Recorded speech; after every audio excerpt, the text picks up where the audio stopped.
أخبرني عمرو بن دينار وعامر بن مسعب أنهما سمعا أبا المنهال يقول سألت البراء بن عازب وزيد بن أرقم عن الصرف فقال كنا تاجرين على عهد رسول الله صلى الله عليه وسلم فسألنا رسول الله صلى الله عليه وسلم عن الصرف فقال إن كان يدا بيد فلا بأس وإن كان نسيا فلا يصلح.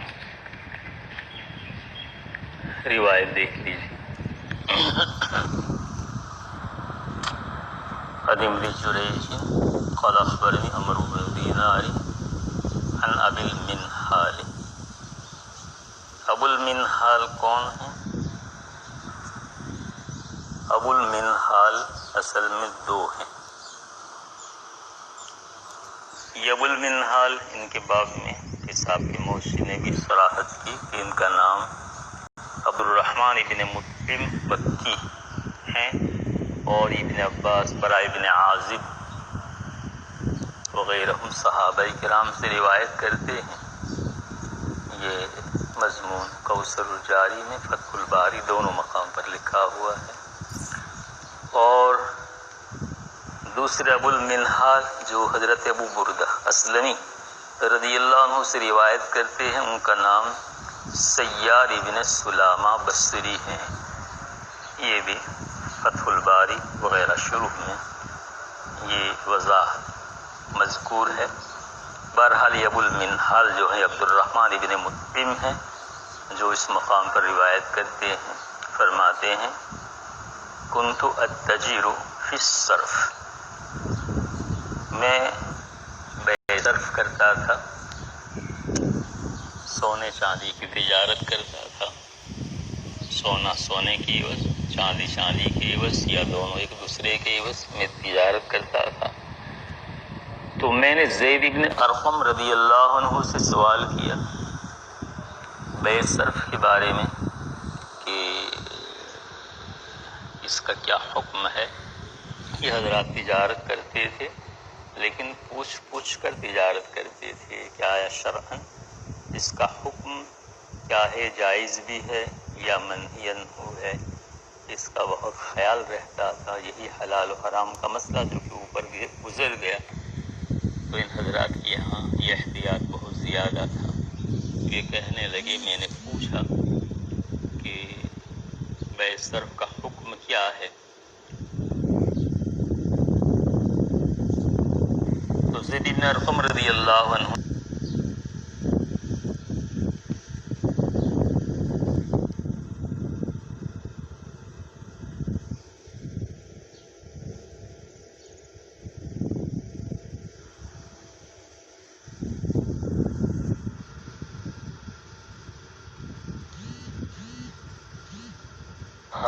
اور کہا قال النبی صلی اللہ علیہ وسلم.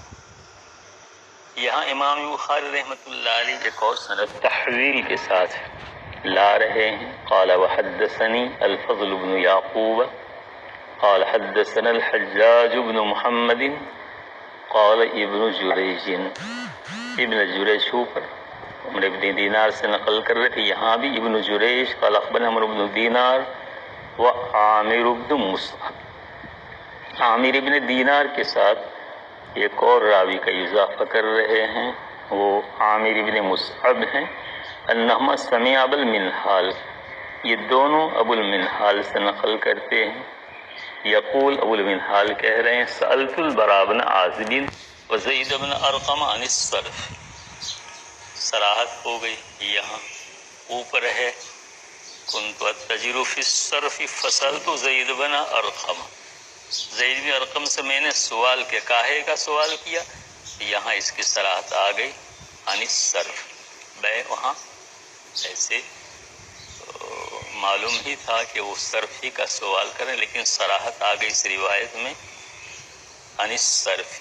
میں نے برا بن عازب اور زید بن ارقم رضی اللہ عنہما سے صرف بے صرف کے بارے میں سوال کیا.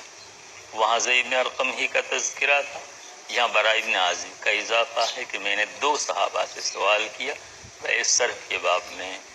ایسے ابو المنہال سے نقل کرنے والے اوپر روایت میں آپ کی صرف عمرو بن دینار تھے اور یہاں دو نقل کر رہے ہیں عمرو بن دینار سے اور ابو المنہال سے عمرو بن دینار اور عامر بن مصعب. تو ابو المنہال سے نقل کرنے والے دو، اور جن صحابہ ہم سے سوال ہوا ہے وہ بھی دو ہیں، براء بن عازب اور زید بن ارقم، عن الصرف، بے صرف کے بارے میں سوال کیا. ابن حجر رحمۃ اللہ علیہ تحریر فرماتے ہیں امام بخاری رحمۃ اللہ علیہ نے دوسرا طریق ذکر کیا تحویل کے بعد، اور اس سند میں ایک واسطہ مزید ہے. اوپر ابو عاصم عن ابن جریج، یہاں ہے فضل بن یعقوب، پھر اس کے بعد حجاج ابن محمد اور پھر ابن جریج. یہ سند نازل ہے پہلے کے مقابلے میں، ایک راوی کا واسطہ مزید ہے. اس کو امام بخاری نے پھر تحویل کے بعد نقل کر دیا. کیا ضرورت تھی؟ جب عالی سند موجود تھی تو پھر سند نازل مزید لانے کی ضرورت کیا تھی؟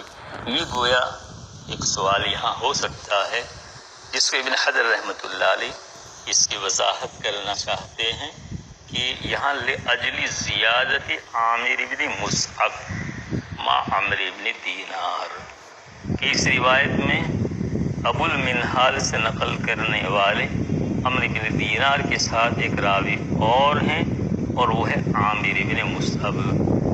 اس اضافے کی وجہ سے امام بخاری رحمۃ اللہ علیہ مزید ایک سند بعد تحویل ذکر فرما رہے ہیں. وہ سند نازل ہے لیکن اس سند میں ایک راوی کا اضافہ، عامر بن مصعب کا اضافہ ہے. اس سے فائدہ کیا ہوا کہ اصل میں عامر بن مصعب جو ہیں وہ ایسے راوی ہیں کہ ان کی بخاری شریف میں اس موضع واحد میں ہی ایک روایت ہے، اس کے علاوہ ان کی کوئی روایت نہیں ہے. یہی وجہ ہے. اللہ عالم یہ فرمانا چاہتے ہیں کہ عامر بن مصعب گویا بخاری کے روات سے، اور ان کی کوئی اور روایت ہے نہیں، صرف یہی ایک روایت ہے. تو جب بخاری کے روات سے ہیں تو ان کی روایت بخاری شریف میں آنی چاہیے. اس لیے اس سند کا آپ نے اضافہ کر دیا اور اس روایت کو آپ نے ذکر کر دیا. عامر بن مصعب سند میں موجود، ان کی سوائے اس روایت کے کوئی روایت بخاری شریف میں نہیں ہے. اس معنی کر آپ نے اس کو ذکر کر دیا. رہ گئے دو صحابی. اوپر سوال تھا زید بن ارقم سے، یہاں سوال براء بن عازب بھی اس میں شامل ہو گئی. حضرات کی روایت اور مزید ہیں، لہذا اس کے جواب کی تو ضرورت نہیں ہے. لیکن یہاں یہ عمرو بن دینار کے ساتھ عامر بن مصعب جو ان کا اضافہ اس معنی کر کے ان کی ایک روایت بخاری چاہتے ہیں کہ ان کی روایت بھی آ جائے، لہذا اس سند سے آپ نے مزید ایک سند کا اضافہ کر کے تحویل کے بعد وہ سند نازل تھی لیکن آپ نے اس کو ذکر کر دیا. یہ ہے وجہ جو ابن حجر رحمۃ اللہ علیہ کے کلام سے سمجھ میں آتی ہے. دو سند ذکر کرنے کی وجہ تحویل کے بعد. یقول سألت البراء بن عازب وزید بن ارقم عن الصرف فقال كنا تاجرين على عهد رسول اللہ صلی اللہ علیہ وسلم. ہم دونوں تجارت کرتے تھے رسول اکرم صلی اللہ علیہ وسلم کے زمانے میں. مسئلہ ہو گیا كنا تاجرين، یعنی ہم بے صرف کرتے تھے جیسے آگے آ رہا ہے. فسألنا رسول اللہ صلی اللہ علیہ وسلم عن الصرف، تو ہم نے رسول اکرم صلی اللہ علیہ وسلم سے بیع صرف کے بارے میں سوال کیا. وہ ہے انواع بیع کی ایک نوع، وہ بیع الثمن بالثمن، ثمن کی بیع کرنا ثمن کی عوض، اس کو بیع صرف کہتے ہیں. یہ بھی انواع البیع کی ایک نوع ہے. اس بارے میں ہم نے سوال کیا. ترجمہ ثابت ہو گیا كنا تاجرين على عهد رسول اللہ صلی اللہ علیہ وسلم. تو ہم دونوں تجارت کرتے تھے. بہرحال التجارت فی البز وغیرہ یا البر وغیرہ یا البر وغیرہ کا اس بات ہو گیا کہ بر میں، بز میں اور بر میں تجارت کا جواز اس سے ثابت ہو گیا. ہم تجارت کرتے تھے رسول اکرم صلی اللہ علیہ وسلم کے زمانے. یہ انہوں نے دلیل پیش کی اور یہ گویا تقریر النبی صلی اللہ علیہ وسلم سے مسئلہ ثابت ہو گیا. ہم تجارت کرتے، بلکہ آگے تو صراحت ہی آ رہی ہے فسألنا رسول اللہ صلی اللہ علیہ وسلم عن الصرف. تقریر کہنے کی ضرورت نہیں ہے، باقاعدہ انہوں نے سوال کیا بیع صرف کے بارے میں. اسی کو ہم نے لیا تھا اور یہ عرض کیا تھا کہ قرینہ اس بات کا ہے کہ نسخہ جو ہے بر کا راجح ہے بنسبت بز اور بر کے. بر کا نسخہ راجح ہے اس لیے کہ یہاں سونے چاندی کا مسئلہ آ گیا اور اموال ستہ ربویہ ستہ جو ہے وہ حدیث میں مذکور ہے. اس معنی کر بر کو آپ نے ترجمے میں ذکر کیا اور جو ہے سمن کو یعنی درہم و دینار کو صرف کے تحت ذکر کر دیا. واللہ عالم بالصواب. فقال ان کان یدم بید فلا باس.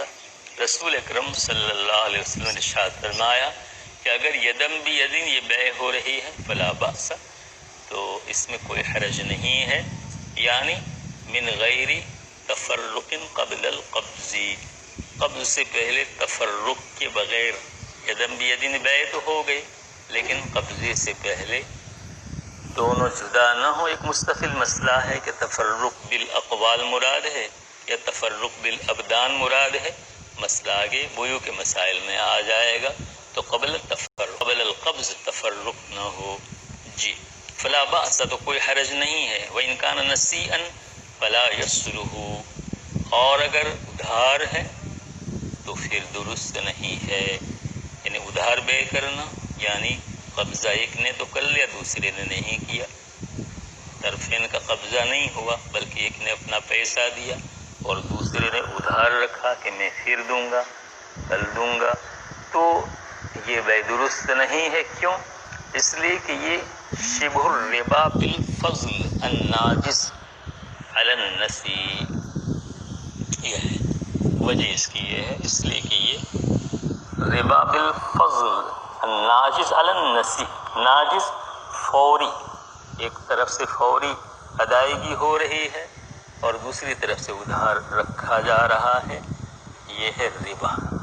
یہ بھی ربا کی کیا ہے شکل ہے، ربا کی ایک صورت ہے، لہذا یہ درست نہیں ہے.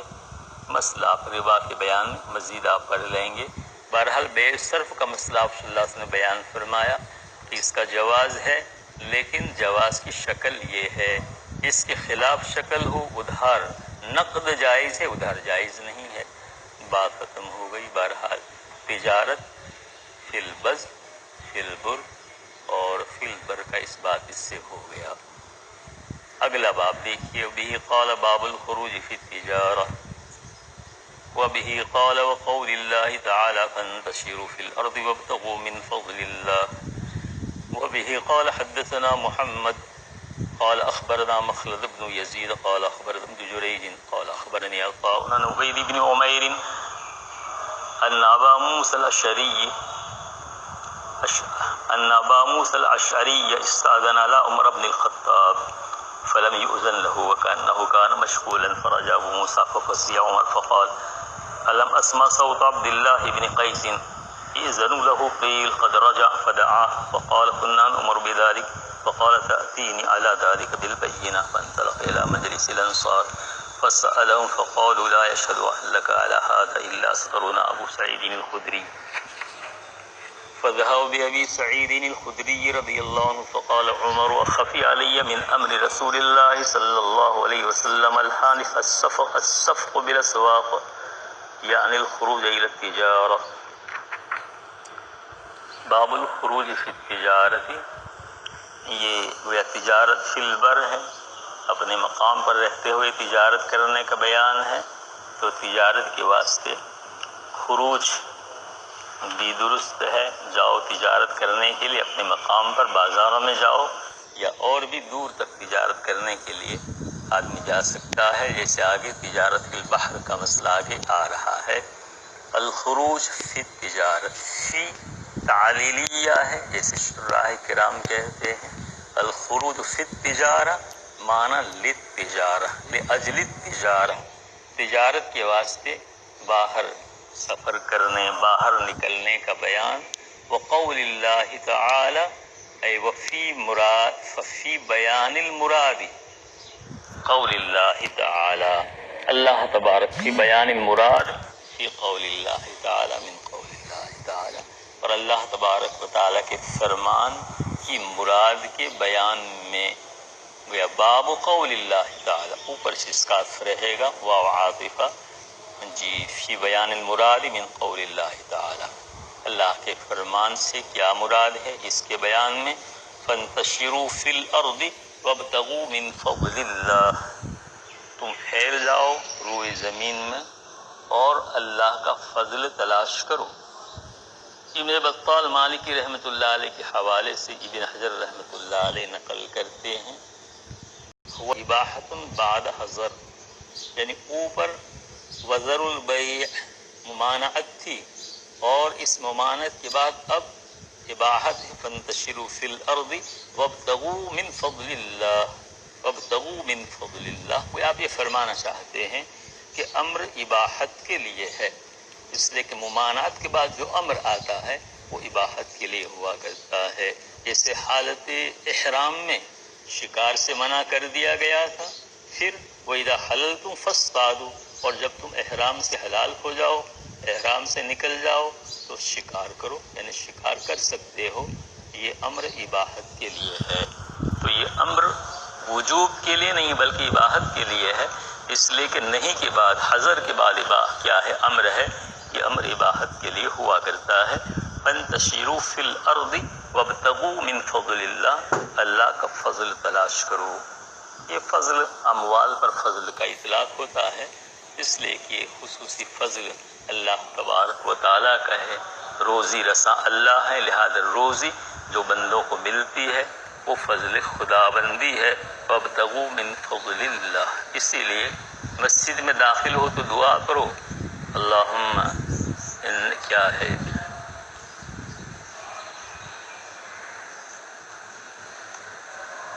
اسألوک من فضلک، اللہم ان اسألوک، اللہم افتح لی ابواب رحمتک، اللہم افتح لی ابواب رحمتک، رحمت خدا بندی چاہیے جب مسجد میں داخل ہو، اور اس کے بعد اللہم انی اسألوک من فضلک، میں تیرا فضل چاہتا ہوں۔ یہ اسی وہ کتاب و سنت کا رب دیکھیے جو الفاظ کا، یہاں پہ اللہ کا فرمان وابتغوا من فضل اللہ،